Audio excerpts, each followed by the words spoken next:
यहाँ के जो क्रू मेंबर हैं उनसे बात कर लेते हैं। क्या नाम है सर आपका? महादेव नायक, कैप्टन महादेव नायक। मोहदीप नायक जी। मोहदीप जी। देवों की देव महादेव। ओ महादेव जी, आपका भी नाम महादेव इस नगरी के साथ जुड़ा हुआ है।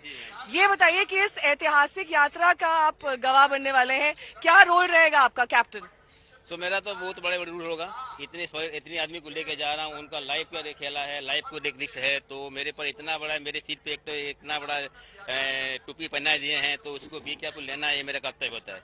ये मेरा क्या चैलेंजेस रहने वाले हैं? It is the big challenge for us, क्योंकि इतना अभी देखना वेदर की सिचुएशन ठीक नहीं है, फॉग हो रहा है, नदी का सिचुएशन भी ठीक नहीं है, तो मेरे लिए इतना चैलेंज है कि बोलने के हमारे कोई अवार्ड नहीं मिला। अलग अलग राज्यों में नदियों की स्थिति अलग अलग होती है, उसमें कैसे क्रूज को चलाने की एक बड़ी चुनौती रहती है कि कैसे हम एक ही स्पीड पर, एक ही तरीके से, एक ही एक्सपीरियंस के साथ पूरे क्रूज को चलाएं। ये अच्छा क्वेश्चन मेरे को पूछा है कि देखिए, जब आपको जो हुगली से क्या होता है कि नदी का टू टाइप भाटा होता है कि ज्वार भाटा होता है, और जब हुगली से आप चलाते हैं भागीरथी गंगा में तो वन साइड करंट होता है, तो इसमें इजी होता है, बट वहाँ इजी नहीं होता है, वहाँ डिफिकल्ट होता है। जो कैलकाटा में नेविगेशन करना डिफिकल्ट होता है, और यहाँ से बेसी ज्यादा डिफिकल्ट होता है आपको बिहार में, क्योंकि बिहार में इतना सारे नदी है, बहुत नदी है, उसमें से ड्राफ्ट जो है बराबर नहीं है, तो उसी को फॉलो अप करने के लिए मेरे पास में जीपीएस है, साउंडिंग इको साउंडर है, रूट चार्ट है, तो उसी को फॉलो करके मेरे को नेविगेशन करना पड़ता है।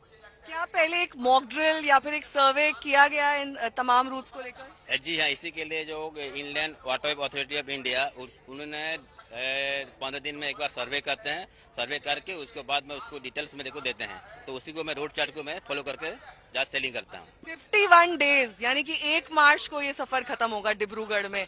वहाँ पर जब ये लैंड करेगा, वहाँ पर जब ये रुकेगा, तब वहाँ पर किस तरीके से तैयारियां हुई हैं?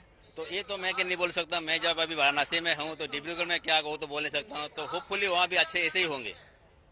आज आपका जो सफर शुरू होगा, प्रधानमंत्री खुद हरी झंडी दिखाएंगे वर्चुअल तरीके से, और जाहिर तौर पर आप इतने हिस्टोरिक मोमेंट के विटनेस रहने वाले हैं, इस क्रूज को चलाने वाले हैं।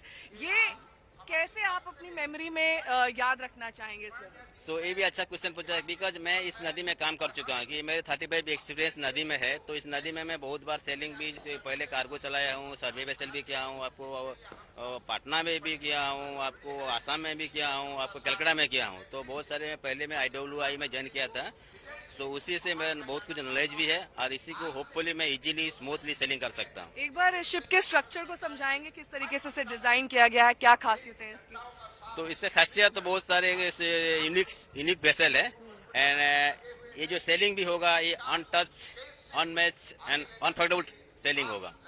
This is the untouch, unmatch and unforgettable selling होगा, बिकॉज ऐसे आज तक कोई किया नहीं है, हिस्ट्री हो गया है, तो ये हिस्ट्री के लिए सब कुछ अलग तरीका का बनाया हुआ है। अंतर्राष्ट्रीय क्रूजर से कैसे ये डिफरेंट है? अगर आप बाहर जाते हैं, वहाँ के जो क्रूजर चलते हैं, उनसे कैसे ये तो अंतरा क्रूज में क्या है, उसमें सिस्टम अलग अलग का है, तो इसमें से आपको ब्रिजेस अलग टाइप का है, रूम्स अलग टाइप का है, तो आपको किचन अलग टाइप का है, एंड आपको स्पा, जिम सब अलग अलग तरीका का है। बाकी मेरे अलग जहाज में, अंतरा का अलग जहाज है, 2-3 शिप है, तो उसमें से डिफरेंस है, इसलिए उसको बोला गया कि अनटच, अनमैच एंड अनफर्गेटेबल। कौन कौन से पोर्ट्स पर ये रुकने वाला है? अभी जाके मेरे को गाजीपुर रुकेंगे, उसके बाद बक्सर रुकेंगे, उसके बाद में डोरीगंज रुकेंगे, उसके बाद में पटना रुकेंगे, उसके बाद में पटना के बाद में मुंगेर रुकेंगे, उसके बाद सुल्तानगंज रुकेंगे, बटेश्वर रुकेंगे, उसके बाद राजमहल, फरक्का, कलकत्ता चला जाएंगे। और ये हॉल्ट का टाइमिंग डिफरेंट है अलग अलग जगहों पर? हाँ, डिफरेंस, क्योंकि सिचुएशन पर डिपेंड करता है। अगर सिचुएशन सही मिला तो मैं टाइमली पहुंच जाऊंगा, नहीं तो लेट हो सकता है, कभी कभी लेट भी होता है, लेकिन होपफुली हम टाइमली पहुंच जाते हैं। और वहाँ पर टूरिस्ट हिस्टोरिक डेस्टिनेशंस देखेंगे, फिर वापस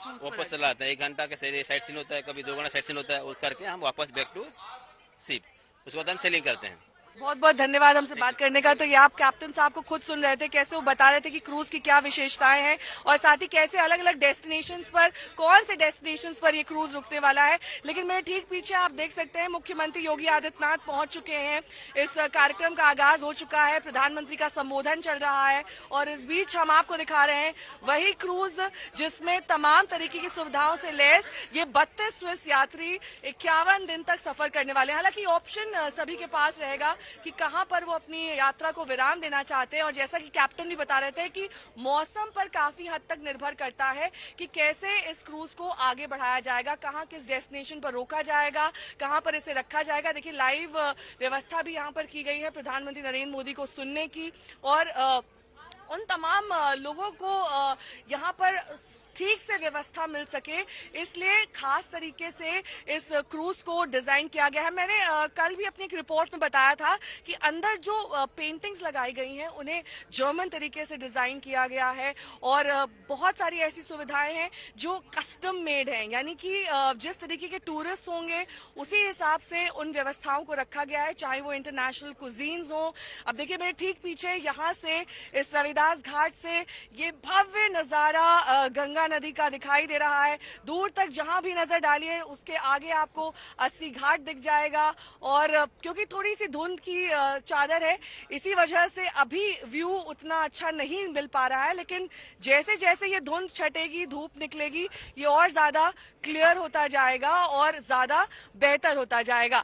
तो ये पूरा का पूरा डेक एरिया बेहद भव्य और बेहद विशाल, इससे आप समझ सकते हैं कि ये इस तरीके से डिजाइंड है ताकि जहां पर भी ये क्रूज रुके, चाहे वो पटना हो, चाहे वो बक्सर हो, चाहे वो छत्तीसगढ़ का कोई भी इलाका हो, वहां पर उस पूरे रिवर बेड या फिर पूरे रिवर पॉइंट का एक अच्छा और बेहतरीन व्यू मिल सके।